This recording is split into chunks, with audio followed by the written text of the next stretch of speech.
The greatest civilizations did not always fall to armies. A far quieter force could bring them down. We often think of climate change as our modern crisis, but history tells a different story. It is a story of recurring, silent pressures that destabilized even the most advanced societies. This is an investigation into a hidden pattern of collapse. We will explore how subtle, long-term shifts in temperature and rainfall, almost invisible across a single lifetime, slowly unraveled the mightiest ancient and medieval infrastructures. By the end, you will understand the critical and often surprising vulnerability of complex systems to environmental stress. How did a series of silent droughts empty the reservoirs of a mighty rainforest empire? Why did the greatest harbor of the ancient world slowly choke on mud? This story is not just about endings, but about resilience, adaptation, and the profound pact between human ambition and the natural world. What does it mean to build a civilization on a foundation that can quietly shift? To understand this silent threat, we must first define what it means. A quiet climate disruption is not a single catastrophic event.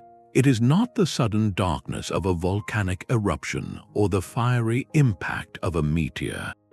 Instead, it is a slow, relentless process that unfolds over centuries, even across dozens of human generations. Think of it as the environmental baseline civilization performs, slowly tilting underfoot.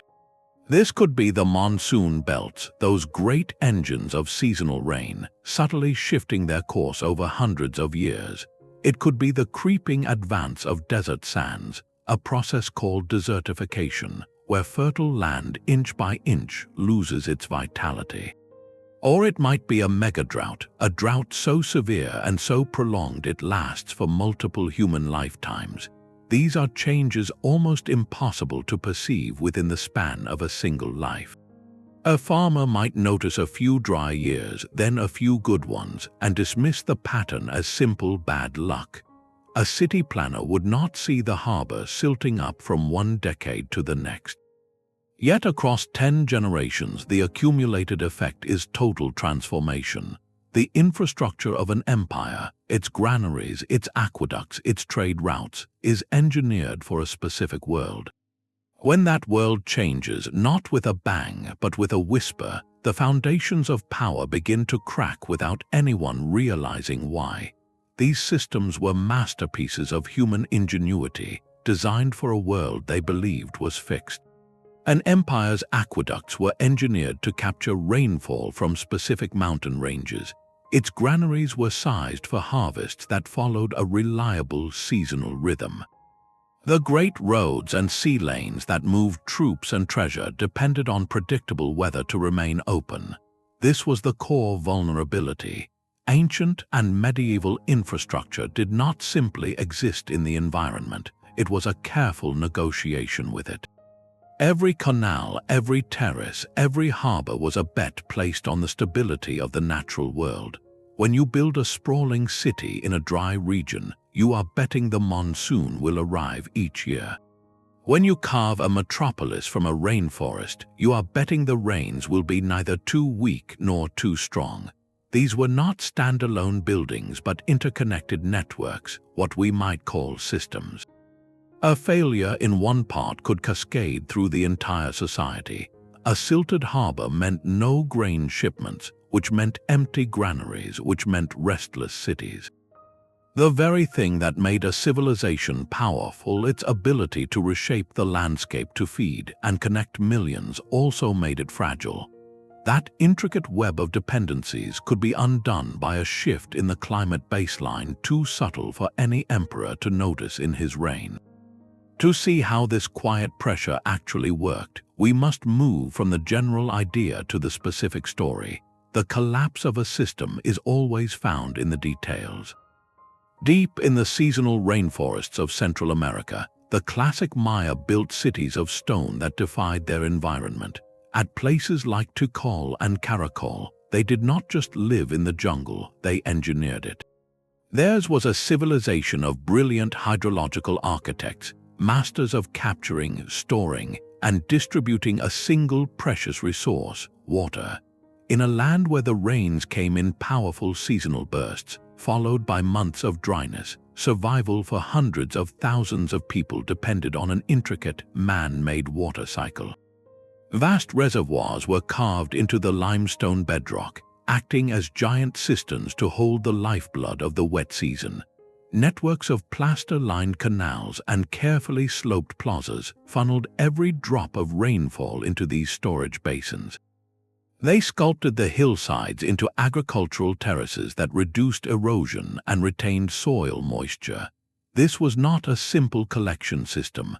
It was a highly calibrated infrastructure, a technological marvel designed for a very specific, predictable rhythm of nature. The entire social and political order rested upon it. The king was not just a ruler, he was the guarantor of water, the priest who performed rituals to ensure the rains returned. The system worked magnificently for centuries, but it was a system built on a critical assumption that the climate pattern they knew would remain the climate pattern forever.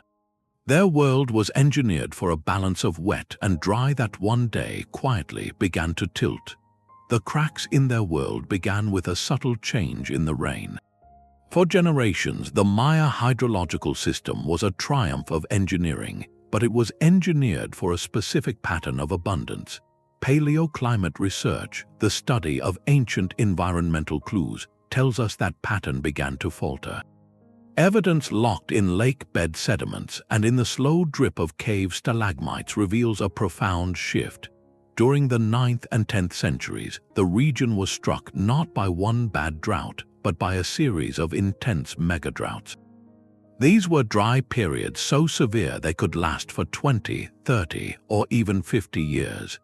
This was not merely a few seasons of poor rainfall. It was a fundamental reordering of the climate baseline across multiple human lifetimes. The cause was a large-scale atmospheric shift. The intertropical convergence zone, that great belt of tropical rainfall that drives the summer monsoons, began to drift southward. It was as if the very engine of their wet season was slowly moving away, leaving their lands in a growing rain shadow. The reliable summer deluges, the predictable refills for their monumental reservoirs became less and less reliable. This is where a quiet climate shift meets a brittle infrastructure. The Maya system was designed to bridge the annual dry season, storing enough water from the rains to last for months. But it was never designed to bridge decades of deficit. A reservoir that is 70% full after one poor rainy season is a concern. A reservoir that is only 30% full after 5 consecutive poor seasons is a catastrophe. As the megadroughts took hold, these vast stone basins, the very symbols of royal power and civic survival, began to empty and stay empty. The intricate canals that fed them became dry gutters. The societal contract where the king guaranteed water through both engineering and ritual shattered. When the stored water was gone, the agricultural terraces could not produce, the crowded cities had no backup, and the political order lost its foundation. The environment had not exploded, it had simply, quietly withdrawn its consent. Empty reservoirs meant silent fields. The intricate terraces that once held moisture for maize and beans now baked under a relentless sun, their carefully engineered soils cracking into dust. A single season of crop failure could be weathered by a society with deep stores, but years of consecutive shortfalls emptied the granaries that supported the urban population. This was the first domino to fall, a direct and devastating blow to the basic contract of civilization, the promise of food. As scarcity took hold, the social fabric, woven tightly around the king's role as provider, began to fray. The ruler's divine mandate was to ensure the rains came and the water flowed, and when it did not, that authority evaporated faster than the last puddles in the palace reservoir. What followed was not a sudden revolt, but a slow, corrosive loss of faith. communities turned inward, focusing on their own survival rather than the maintenance of the grand civic projects that bound the city together. This is where the collapse cascaded. The magnificent hydraulic system required constant, organized labor to maintain. Canals needed to be cleared of debris, reservoir walls repaired, and plaster surfaces renewed to prevent leaks. This work was not done by machines, but by people, directed by a central authority that commanded both respect and resources. As that authority weakened and as every able hand was needed simply to find food, the maintenance stopped. The very infrastructure that was their lifeline began to degrade. Canals clogged with silt, making the next rainfall, whenever it came, less effective. More critically, the great reservoirs themselves, no longer being dredged or managed, transformed. They became stagnant basins, half-filled with organic muck, perfect breeding grounds for mosquitoes and the illnesses they carried. The engineering marvel that once guaranteed health now potentially contributed to a different kind of crisis, compounding the hardship of hunger with the challenges of community health.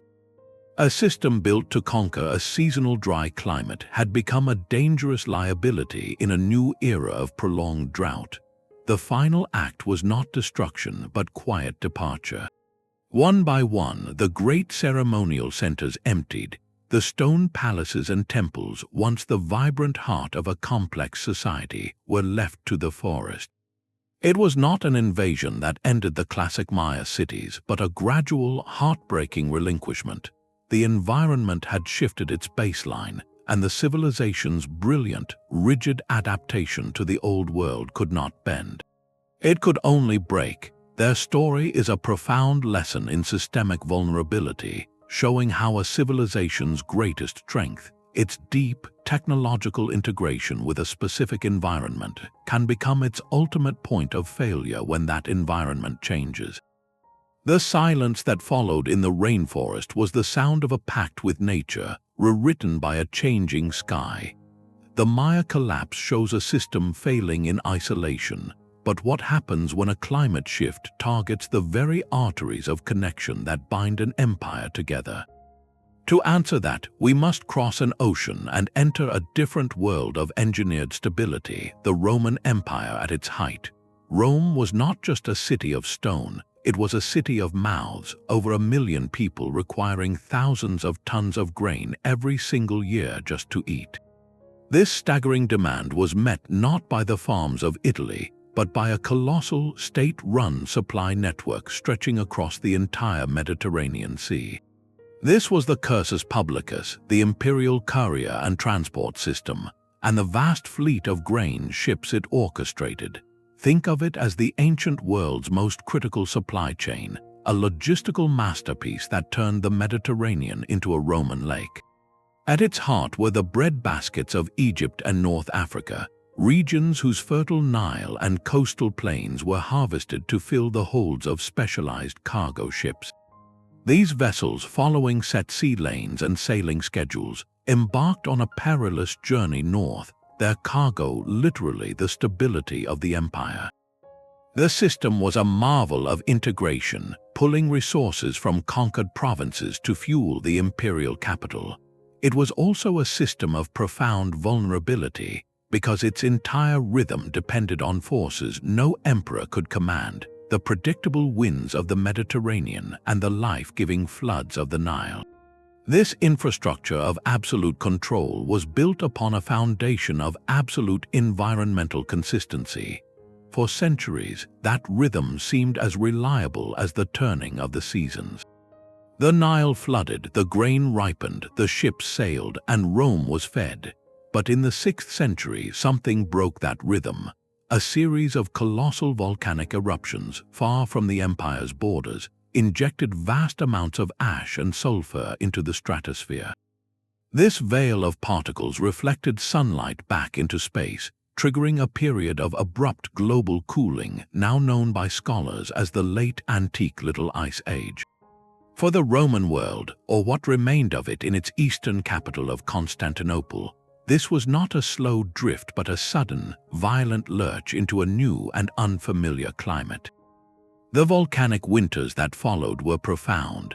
Historical records from the era speak of a mysterious, persistent dry fog that dimmed the sun for over a year, causing summer frosts and failed harvests across continents. The climate baseline did not just tilt, it shuddered. In the empire's remaining breadbaskets like Egypt and Anatolia, this meant chaos. The cooler temperatures shortened growing seasons.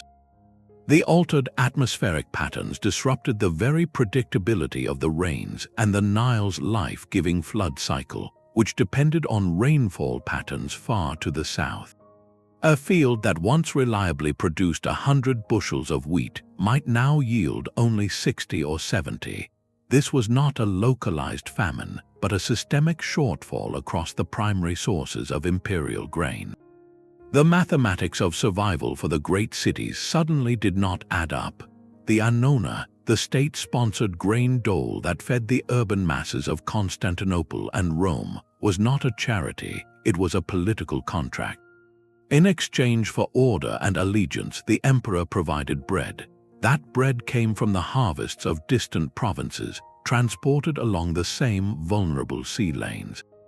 When those harvests failed, the entire contract trembled. The grain ships arrived in port with half-empty holds, or sometimes did not arrive at all. Immediately, the price of bread in the markets would skyrocket, a shock felt instantly by every family not on the dole and a terrifying omen for those who were. The state, its coffers strained by military crises and now a logistical nightmare, faced an impossible choice. It could purchase scarce grain at ruinous prices to maintain the dole, bankrupting itself, or it could reduce the ration, breaking its sacred promise to the people. Either choice led to the same destination, urban unrest. The streets of Constantinople, once secured by full bellies, became tense with anxiety.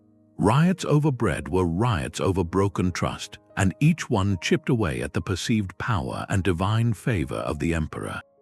The state's legitimacy, its very reason for being in the eyes of the common citizen, was built on its ability to manage this complex system. Climate volatility made that system unmanageable. It transformed the annona from a tool of control into a flashpoint for discontent, proving that even the most powerful logistical empire could be undone not by barbarian armies, but by a distant volcano's ash falling on distant fields.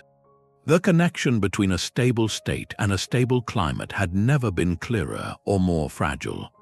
While the grain ships struggled with empty holds, another crisis was slowly choking the empire at its very point of entry. The greatest city in the ancient world was fed and supplied by sea, but it had a fundamental geographical problem. Rome itself sat 15 miles inland, up the winding Tiber River. Its original harbor, Ostia, was where the deep-drafted grain freighters had to stop, unloading their precious cargo onto smaller river barges for the final journey to the city. Ostia was not just a dock, it was a critical bottleneck in Rome's survival, a single point through which the lifeblood of the empire had to flow, and it was dying not from fire or invasion, but from mud. The process was called silting, and it was a silent, relentless enemy no army could defeat. Every time it rained in the hills upstream, the Tiber River would swell, carrying with it immense loads of soil and fine sediment. In a natural, healthy landscape, tree roots and vegetation hold that soil in place. But centuries of Roman expansion had changed the equation. To build the fleet, to heat the baths, and to clear land for agriculture, vast tracts of forest in the Apennine Mountains were cut down. This deforestation, a product of the empire's own success, stripped the hillsides of their natural anchors. When the rains came, especially if those rains grew more intense or erratic due to broader climate shifts, the erosion was catastrophic. The river became a thick, brown slurry of earth on the move, and its final gift to Rome was to dump all that sediment right at the river's mouth, where the current slowed and met the sea. Year after year, generation after generation, the harbor basins at Ostia grew shallower. What was once a deep water port capable of hosting the largest freighters became a swampy, unreliable maze of sandbars. The grain ships, requiring substantial draft, found they could no longer safely approach. This was an infrastructure crisis in slow motion, a literal clogging of the empire's main artery.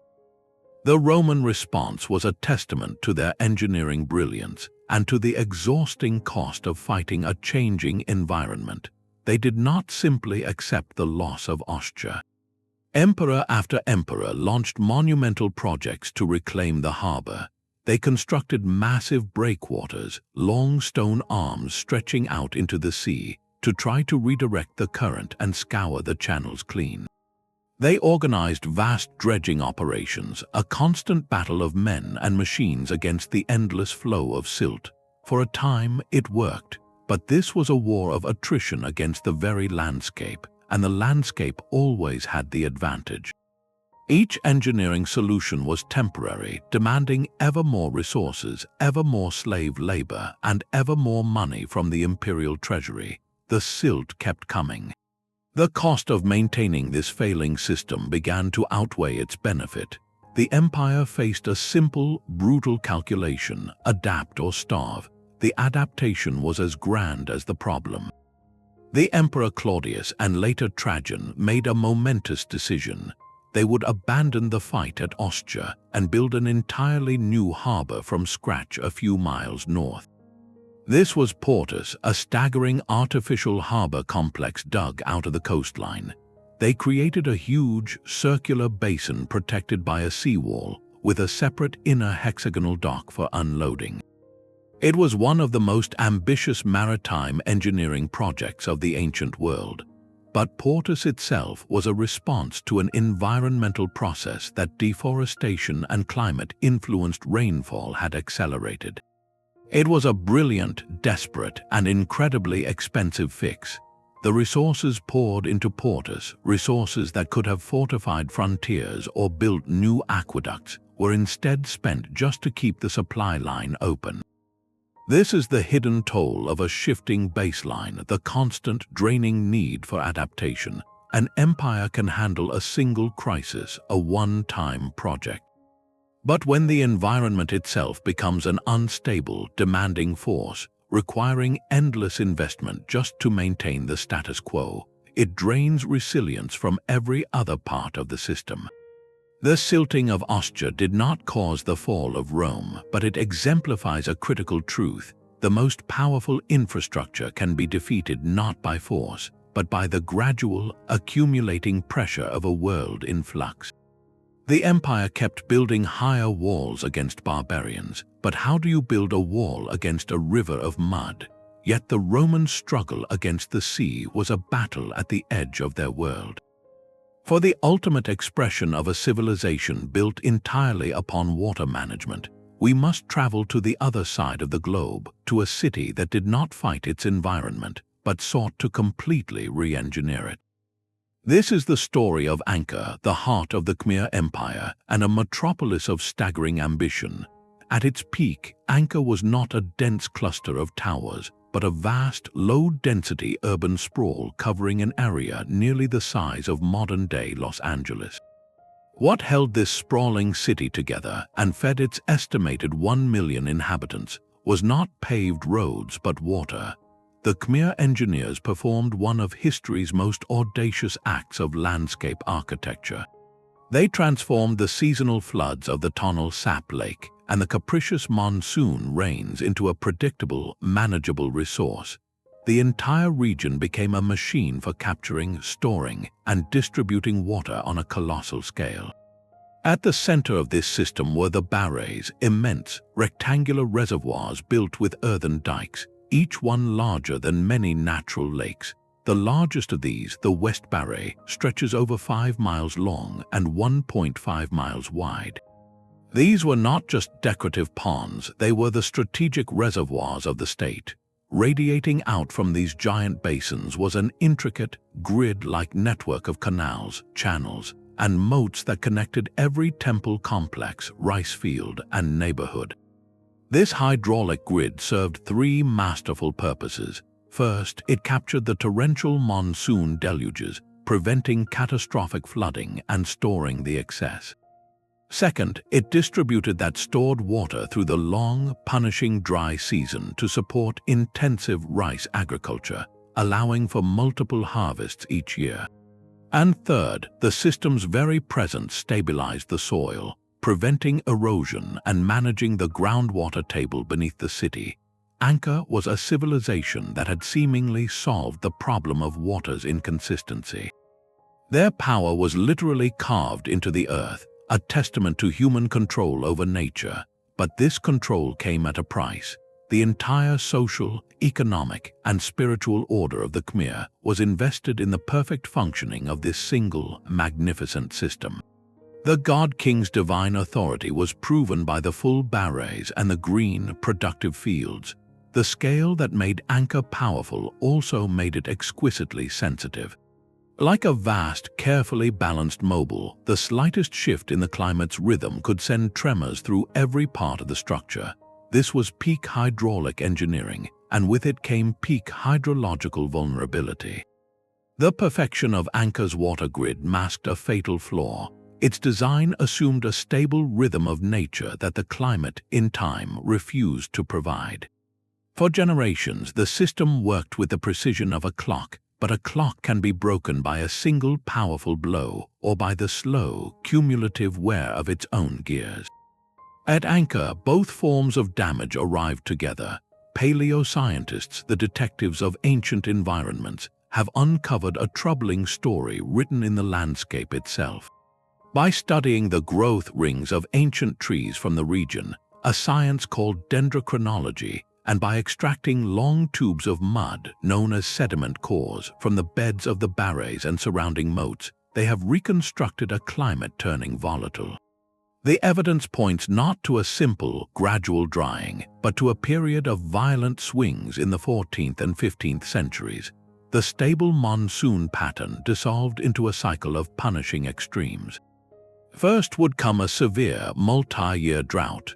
The skies would withhold their life-giving rains for seasons on end. Under the baking sun, the monumental barays, those symbols of royal power and civic security, would not just shrink, they would empty completely, transforming into vast, cracked plains of hardened mud.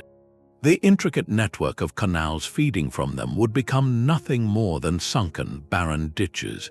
The rice paddies, dependent on controlled irrigation, would wither.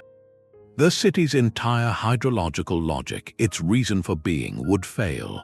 Then, with a cruel irony, the pattern would flip. When the rains finally returned, they did not come as a gentle replenishment. They arrived as torrential, catastrophic floods.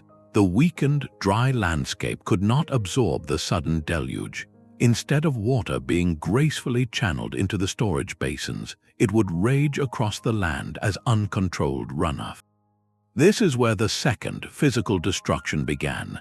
These mega floods overwhelmed the system's capacity.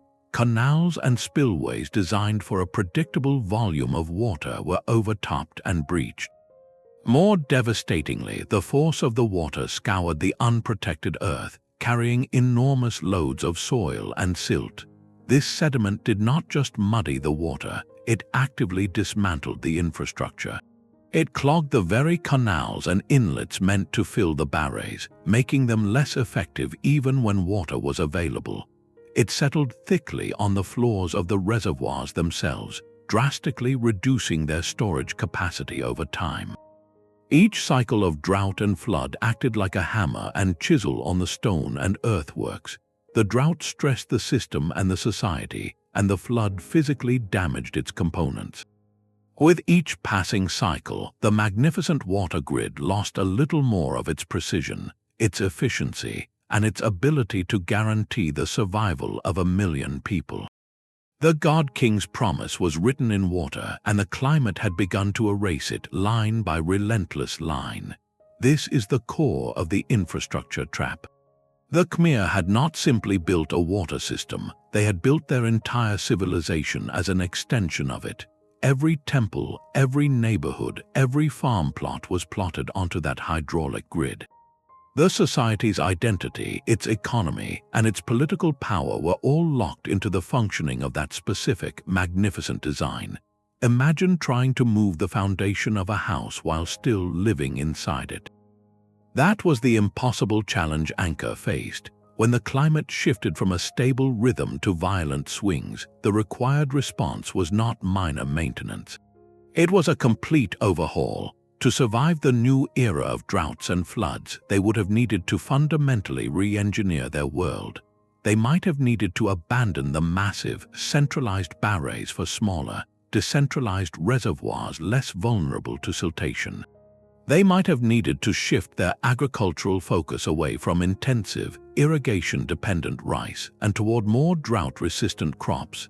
They might have needed to redesign the entire canal network to handle faster, more extreme runoff. Each of these changes was not just an engineering problem, it was a social and political revolution. The God King's legitimacy was inextricably tied to the old system's success. To publicly dismantle the monumental barays, the very symbols of his divine control over water, would have been an unthinkable admission of failure. The bureaucratic and labor apparatus of the state was organized around maintaining the existing grid, not inventing a new one from scratch. In its declining years, the empire likely did not have the spare resources, the unified political will, or the sheer organizational capacity to attempt such a monumental pivot. They were trapped by their own past brilliance. The infrastructure that had enabled their golden age now prevented the necessary adaptation to a new age. The grid that once distributed life now distributed vulnerability. So, as the droughts and floods intensified, the response was not transformation, but a desperate and ultimately futile doubling down on the old ways. They would have dredged the silted canals again, repaired the breached dikes again, and prayed for the return of the old monsoons. But each repair was more costly and less effective than the last, draining the empire's resilience until there was nothing left to give. The great city was not abandoned in a single day. It was relinquished piece by piece as the water logic at its heart slowly ceased to make sense. The temples were left to the jungle not because they were conquered, but because the environment they were built for had quietly revoked its promise. Angkor stands as a profound lesson in the paradox of success, how the very thing that makes a civilization powerful can also make it perilously rigid when the world decides to change. The Norse sailed west into a warming world. In the late 10th century, a period scholars call the medieval warm period, a band of Viking settlers led by Eric the Red found something astonishing: two deep fjords on Greenland's southwestern coast where the climate was, for a time, surprisingly hospitable. Grass grew thick on the slopes and the waters teemed with seals and fish. They established two settlements, the eastern and western, building a replica of the Scandinavian world they had left behind. This was not a camp of explorers, but a full transplantation of medieval European infrastructure. They built stone and turf longhouses for their families, staved churches for their faith, and most importantly, they established a pastoral economy centered on livestock. They brought cattle, sheep, and goats across the North Atlantic, animals that required vast amounts of summer grazing land to produce enough hay to survive the long, dark winter. Their entire society was built on a foundation of grass, and for nearly 400 years it worked. The Norse Greenlanders thrived, trading walrus ivory and polar bear hides with Europe for vital goods like iron, timber, and grain. They were a stubborn outpost of Christendom at the edge of the known world, their churches and belfries a defiant statement of normalcy in an alien landscape. Yet their success was a careful bargain with a very specific climate window, one that was already beginning to close even as they laid their first foundation stones. Their infrastructure, perfectly suited to the warmer conditions of their arrival, would become a trap as the world around them grew colder. This was a society built for a climate that would not last. The Norse Greenlanders were not primitive, they were deeply traditional. they replicated the economic and social structures of Iceland and Norway with remarkable fidelity. Their identity was tied to being livestock farmers, to a diet of dairy products and meat, and to a European Christian material culture. This cultural package was their infrastructure, as rigid in its way as the Maya's canals or Angkor's barays.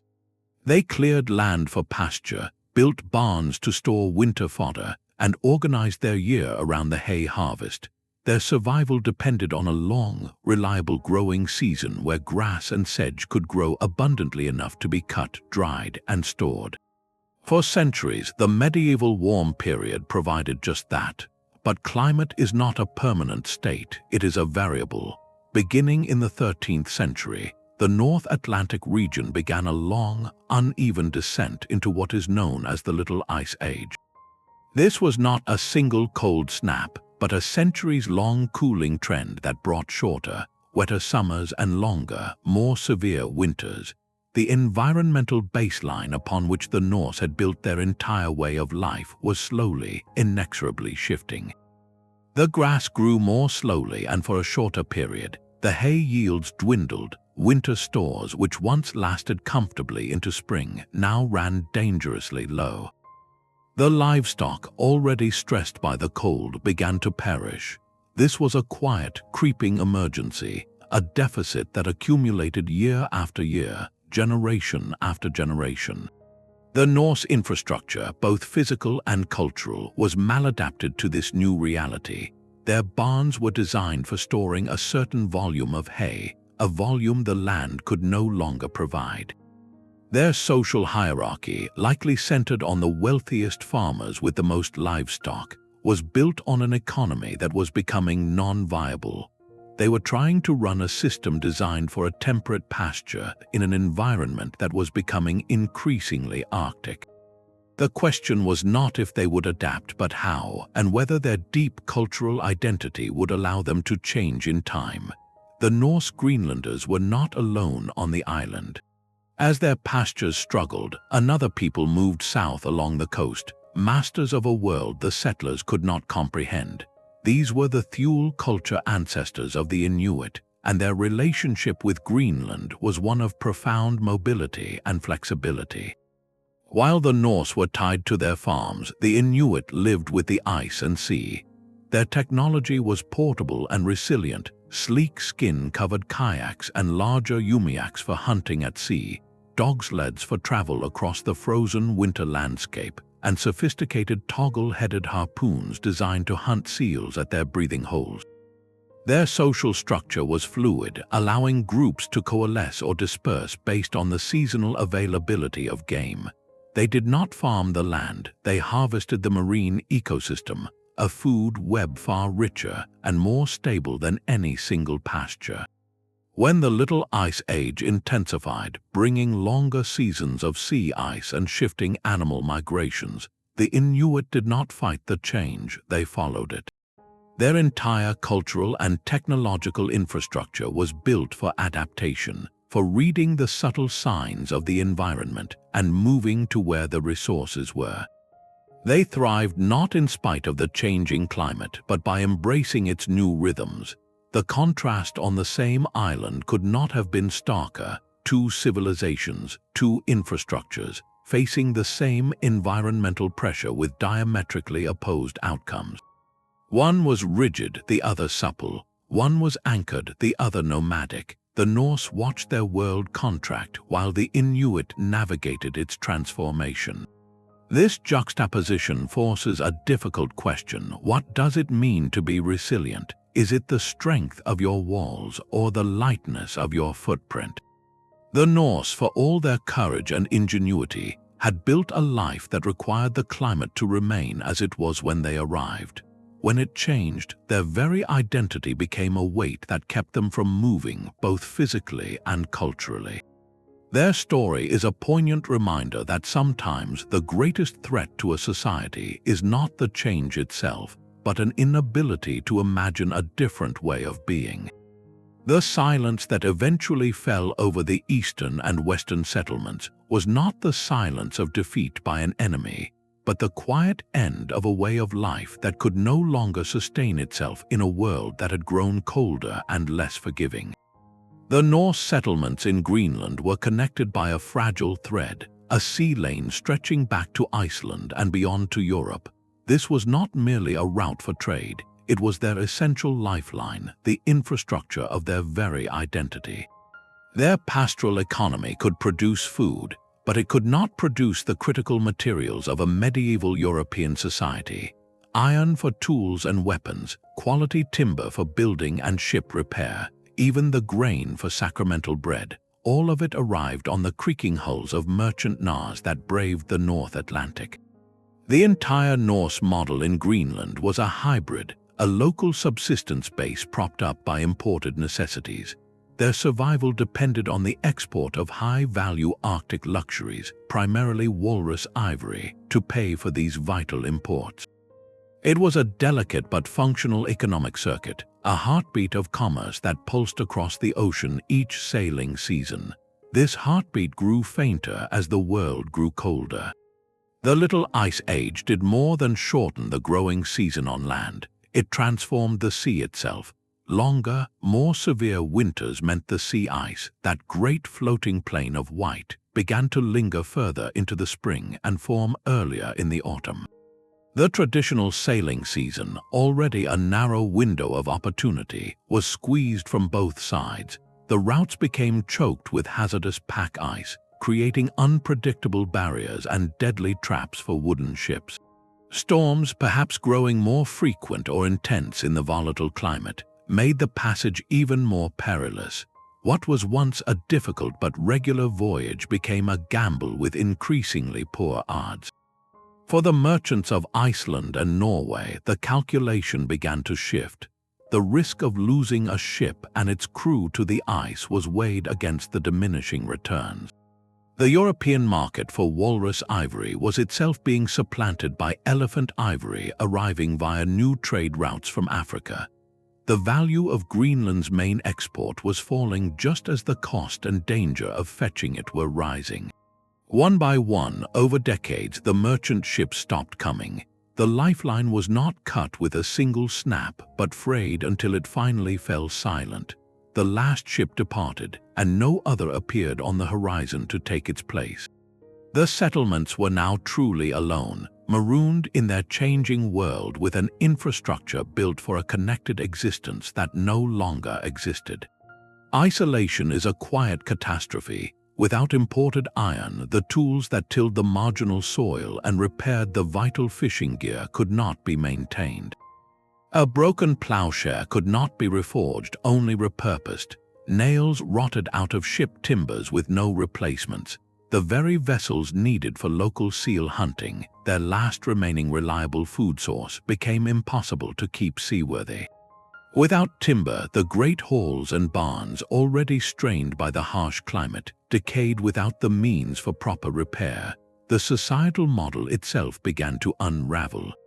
The church, that anchor of their European identity, could no longer receive new priests or sacramental wine from the bishop in Norway. The rituals that reinforced community and meaning faded. The flow of news, of fashion, of technological ideas from the continental homeland ceased entirely. They were not just physically isolated, they were culturally and psychologically cast adrift, living a medieval life in a landscape that offered no reflection of that identity. Their infrastructure, both physical and social, was like a clock designed to run only if wound by an external hand. When that hand withdrew, the mechanism slowly ground to a halt. The pastures failed, the ships rotted, and the connections that defined them as Norse dissolved. Their end was likely not a single dramatic event, but a slow dimming, a gradual retreat into smaller, more desperate family groups, until the last hearthfire guttered out in the long winter dark. Their story is a profound lesson in interconnected vulnerability. They did not fall because their local environment changed, though that was hardship enough. They fell because a climate shift on a hemispheric scale severed the distant, delicate threads of trade that sustained their very way of life. It reminds us that resilience is not just about local resources, but about the strength and redundancy of the connections that bind a society to a wider world. When those connections are brittle and few, a change in the wind or a shift in the ice can be enough to silence a civilization forever. Across these stories, from the empty reservoirs of the Maya to the silent docks of Rome, a common and dangerous pattern emerges: the lag.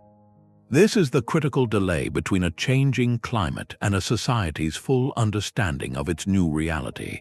The most disruptive shifts were not the fast, obvious catastrophes, but the slow, creeping ones that unfolded over lifetimes. This slow pace created a fatal illusion of normalcy. A king might face a single season of poor rain and respond with a grand ceremony, a successful ritual that seemed to bring back the showers the following year.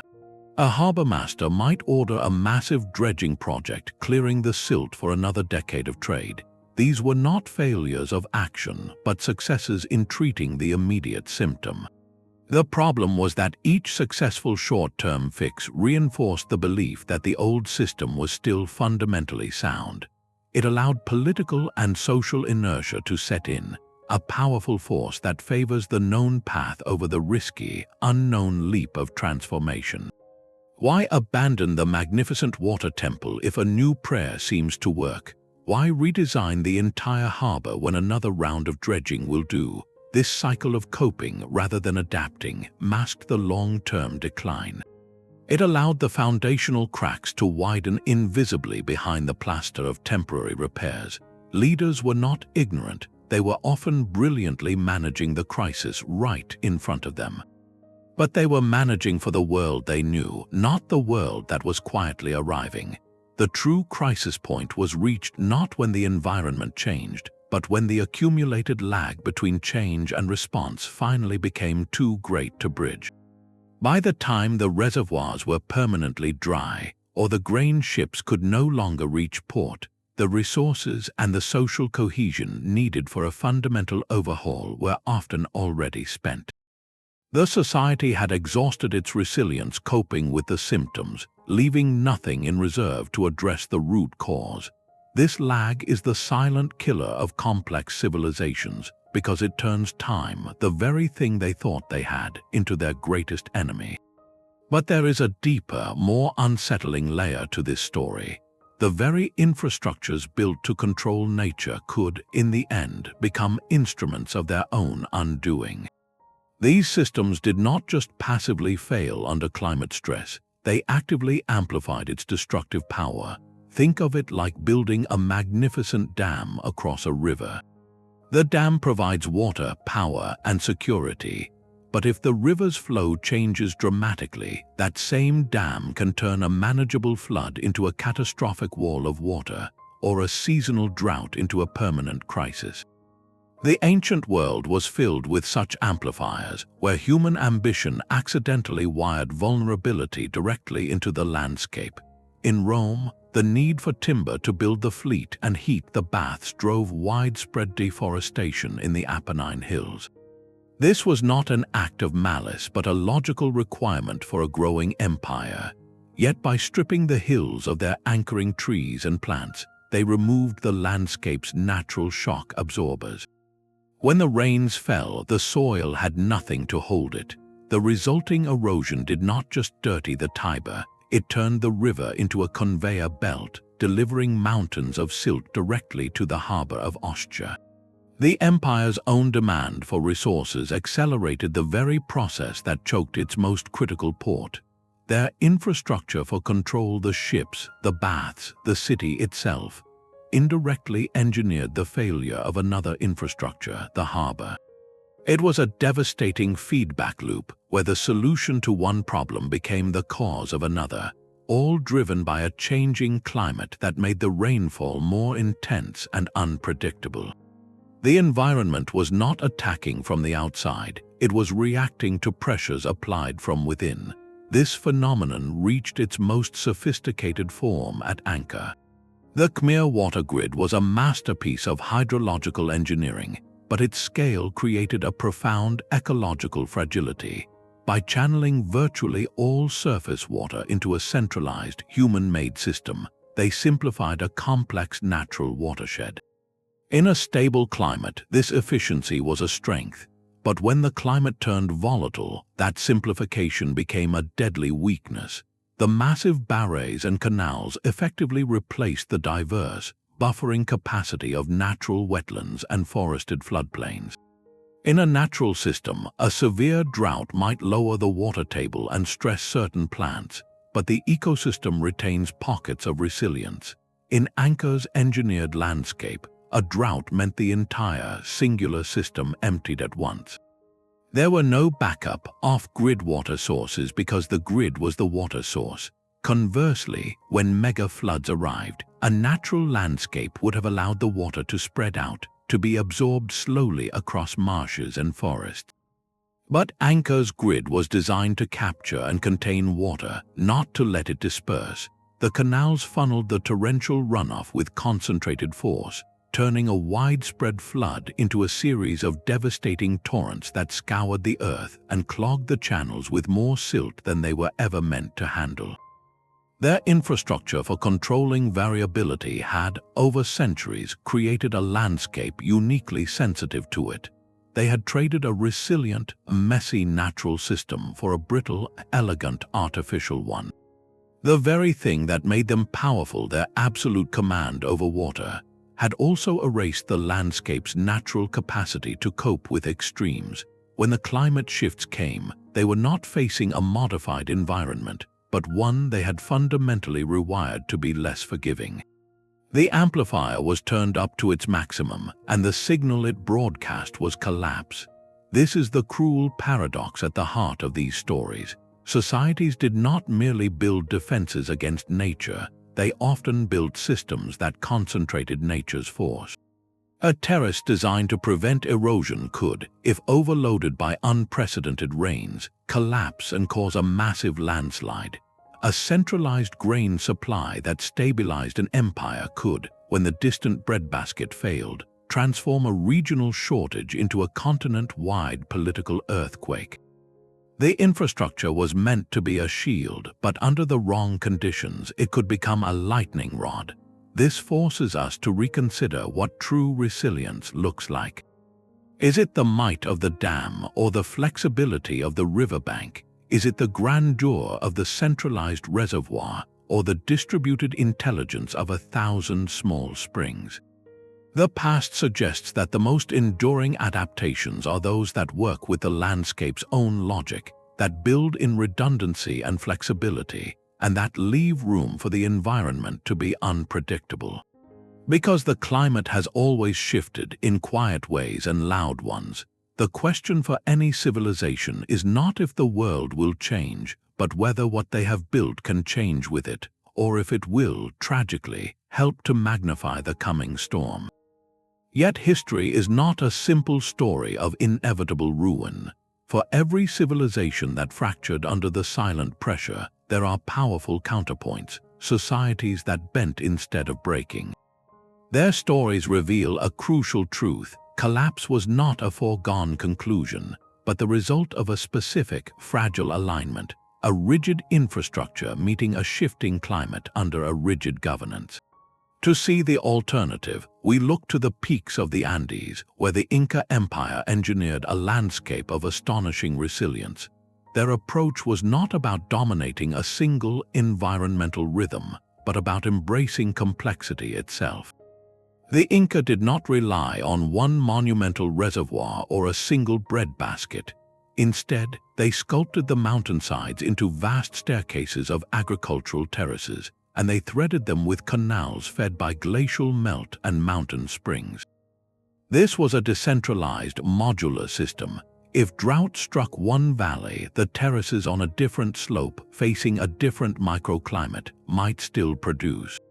If a landslide took out one canal, the damage was localized, not systemic. More importantly, the Inca practiced radical crop diversity. They cultivated thousands of potato varieties, each bred for specific altitudes, soil types, and moisture levels, alongside grains like quinoa and maize. This genetic library was their biological insurance policy, A late frost or a dry spell might wipe out one variety, but dozens of others would thrive. Their infrastructure was not a single, brittle machine, but a diverse, interconnected ecosystem of stone, water, and seed. It was designed for variability from the start. This resilience was mirrored in their governance, a blend of centralized authority and local management that allowed communities to respond to their immediate environmental conditions while still being part of the greater whole. The Inca system suggests that the key to enduring a changing world may not lie in building bigger walls against the storm, but in learning to dance with the rain wherever and however it falls. But a civilization is more than its canals and granaries. It is a living web of people, politics, and power. A changing climate does not strike a society like a hammer on an anvil, a single, clean blow. Instead, it acts as a threat multiplier, a force that seeks out the weakest points in the social fabric and pulls hard. The failure of infrastructure rarely, if ever, caused collapse in a vacuum. It was the interaction with pre-existing stresses, the silent pressures of inequality, the constant drain of conflict, the brittleness of rigid institutions that turned an environmental challenge into a civilization-ending crisis. The climate shift was the trigger, but the societal system itself determined how catastrophic the outcome would be. Think of a bridge under a heavy load. A well-maintained, flexible bridge might groan and sway but hold firm. A bridge already weakened by rust, poor design, or unseen cracks will buckle under that same weight. The climate applied the final, critical load, but the structural flaws were already there. For the classic Maya, the megadroughts did not just empty reservoirs. They exposed and intensified a dangerous social contract. The king's divine legitimacy was tied directly to his ability to deliver water and prosperity. When the rains failed, that legitimacy evaporated. But this was not a simple loss of faith. In a society already marked by significant inequality, where a small elite lived in luxury supported by the labor of many, the failure of the central resource would have sharpened those divisions to a breaking point. The elite, desperate to maintain their status, might have hoarded the dwindling water or food, leading to resentment and social unrest. The common farmer, facing starvation, would have had little reason to continue maintaining the temples and palaces of a ruler who could no longer fulfill his most basic promise. The drought did not create this tension between the powerful and the many, but it poured gasoline on a simmering fire. The result was not a unified response to a shared crisis, but a fragmentation, as communities turned inward, abandoning the grand projects that required collective, coordinated effort. The infrastructure failed because the social cohesion required to maintain it had already been critically weakened by the strain. Similarly, in the final centuries of the Western Roman Empire, the climate volatility of the late antique Little Ice Age arrived at the worst possible moment. The empire was already stretched thin, grappling with political instability, a strained economy, and constant military pressure on its vast frontiers. The state's financial and administrative capacity was like a bucket with multiple leaks. The climate shocks, the failed harvests in Egypt, the disrupted shipping poured more water into that bucket, but the leaks only grew wider. The government's response to bread shortages in cities like Rome or Constantinople was not just a logistical problem, it was a political minefield. To raise taxes on the wealthy to buy emergency grain risked alienating the senatorial class, the empire's remaining power base. To reduce the grain dole risked riots from the urban poor. The state, already struggling to pay its armies, now faced an impossible triage of crises. The environmental stress did not create these institutional weaknesses, but it magnified them, forcing impossible choices that further eroded public trust and state authority. In this fragile context, a climate shift was not merely a bad harvest, it was a catalyst for systemic failure, pushing an already overburdened and rigid system past its breaking point. This pattern reveals a crucial distinction. A resilient society can absorb a shock and adapt. A fragile one will fracture. The difference often lies in flexibility and fairness. A society with deep social inequalities has less collective trust to draw upon in a crisis. A rigid political system, where power is centralized and dissent is crushed, lacks the local innovation and feedback needed to pivot quickly. When a new climate reality demands a new way of living, a shift from cattle herding to marine hunting, as in Greenland, or from centralized reservoirs to decentralized wells, a rigid society may find itself culturally or politically incapable of making that change. Its identity is too invested in the old ways. Its power structures are too dependent on the status quo. The climate shift, in these cases, acts as a brutal revealer of truth. It strips away the veneer of stability and shows what lies beneath: the strength of the bonds between people and their leaders, the flexibility of their institutions, and the depth of their shared commitment to a common future. The quietest disruptions in the climate were often the loudest echoes in the halls of power, because they asked the hardest question of all: not just whether a society could control its environment, but whether it could control itself when that control began to slip away. The echoes of those ancient silences are not confined to the past. Our modern world, for all its technological prowess, is built upon the same fundamental pact with a stable climate. Today's megacities, from Mumbai to Miami, are engineered marvels designed for a specific range of temperatures, a predictable sea level, and a reliable pattern of rainfall. Our most productive agricultural zones, the American Midwest, the plains of Argentina, the rice paddies of Southeast Asia, are hyper-specialized landscapes that assume the seasonal rhythms of the 20th century will continue unabated. And our global supply chains, those intricate networks that deliver everything from microchips to medicine, are logistical masterpieces that depend on open ports, stable weather for shipping, and uninterrupted production in far-flung regions. Like the aqueducts of Rome or the barays of Angkor, this is infrastructure built for a world we believed was fixed. The climate baseline is the invisible blueprint for our entire civilization, and that blueprint is being redrawn in real time. The ancient lesson is not that collapse is inevitable, but that fragility is a choice. The vulnerability of the Maya, the Romans, and the Norse lay not in their lack of sophistication, but in the rigidity of their systems. They built for efficiency and control in a specific environment, and when that environment changed, they had few options left. Our challenge today is to learn from that lag, to see the slow signals. A 1,000-year flood happening twice in a decade is not an anomaly, it is a message. A heat wave that buckles railway tracks or grounds aircraft is not just bad weather, it is a stress test on infrastructure designed for a cooler planet.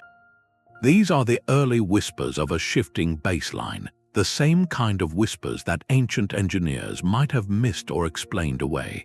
The critical work of our era, then, is not merely to fortify our walls against the storm, but to redesign the foundation for flexibility.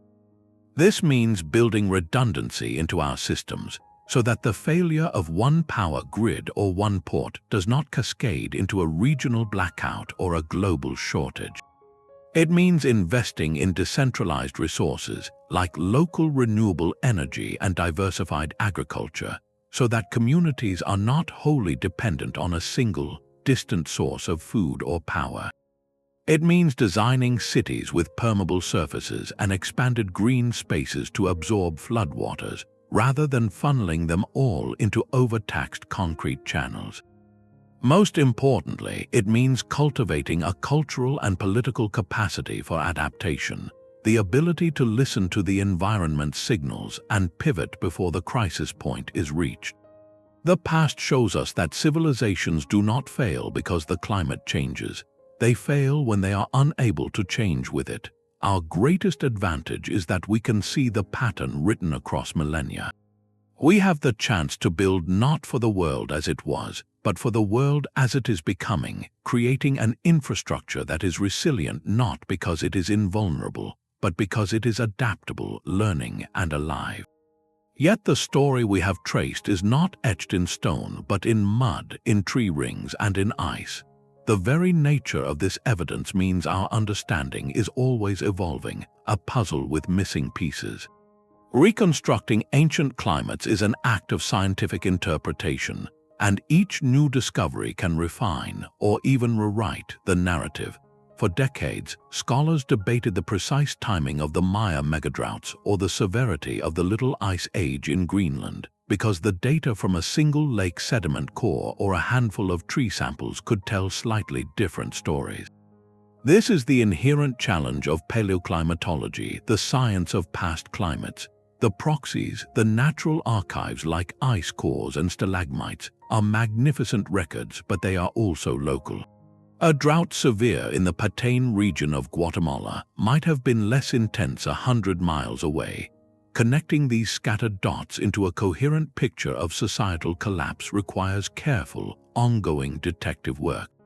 Today, that detective work is being revolutionized by new eyes in the sky and sharper tools on the ground. Technologies like LiDAR, which uses laser pulses to map the ground through dense forest canopy, are revealing the true scale of ancient infrastructure in stunning detail.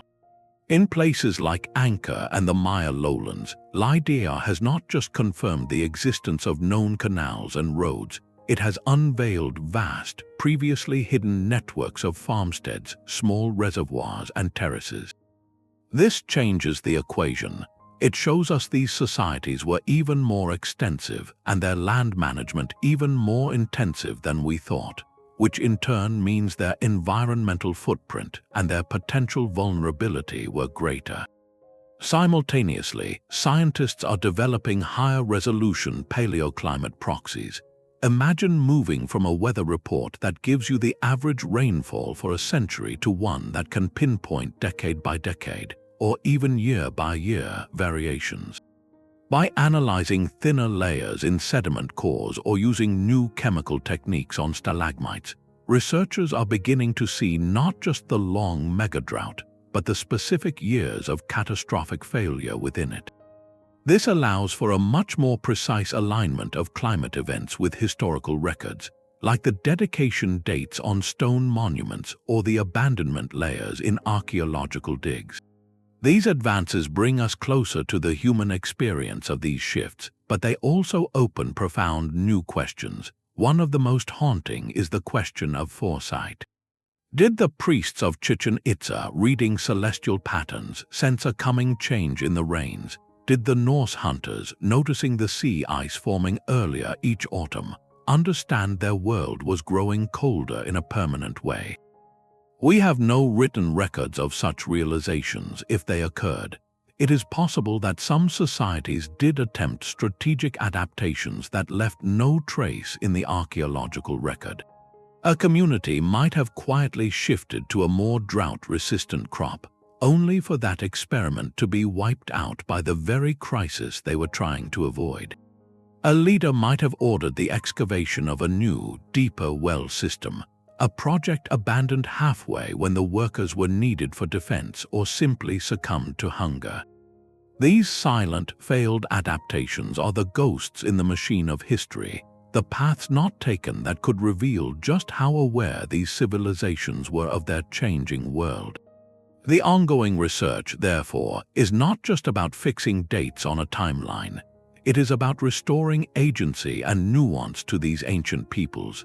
It seeks to move beyond seeing them as passive victims of climate and to understand them as active, if ultimately overwhelmed, participants in a dialogue with their environment. Each laser scan of a hidden field system, each new chemical analysis of a 1,000-year-old speleothem brings us closer to hearing the echoes of that dialogue. The central mystery remains a balance between the immense, impersonal forces of a shifting sky and the intimate, desperate choices made by farmers, kings, and families trying to preserve their world.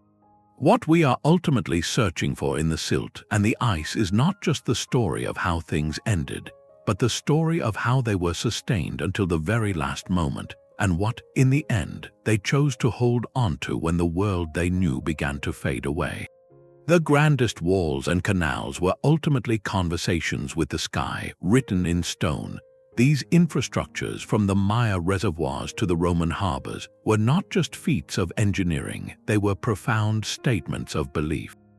They embodied a civilization's deepest assumption that the natural world operated on a predictable, manageable rhythm. The fatal flaw was not in the stonework, but in that invisible blueprint. When the climate's quiet, relentless editing began shifting monsoon belts, cooling temperatures, altering flood patterns, these magnificent systems could not simply be updated. They were locked into a contract with a world that no longer existed. The true drama of their history lies not in a single cataclysmic event, but in that slow, generational unraveling of a foundational pact. It is the story of a society gradually realizing, often too late, that the rules of the game have changed and that its most powerful pieces are suddenly stranded on the board. This is the sobering lesson written across continents and centuries, a reminder that our greatest creations carry within them the seeds of their own vulnerability, hidden in the silent, shifting baseline of the Earth itself. Our own world is woven from similarly ambitious infrastructures, digital, agricultural, and urban, all designed for a planetary stability we can no longer take for granted. The urgent question these ancient whispers pose to us is not about predicting the next storm, but about learning to see the slow tilts, to recognize the subtle signals of a changing contract before the foundations have quietly shifted beyond repair. What silent edits are being written into the climate of our own time, and what assumptions are we building into our world today that future generations might find, tragically, set in stone?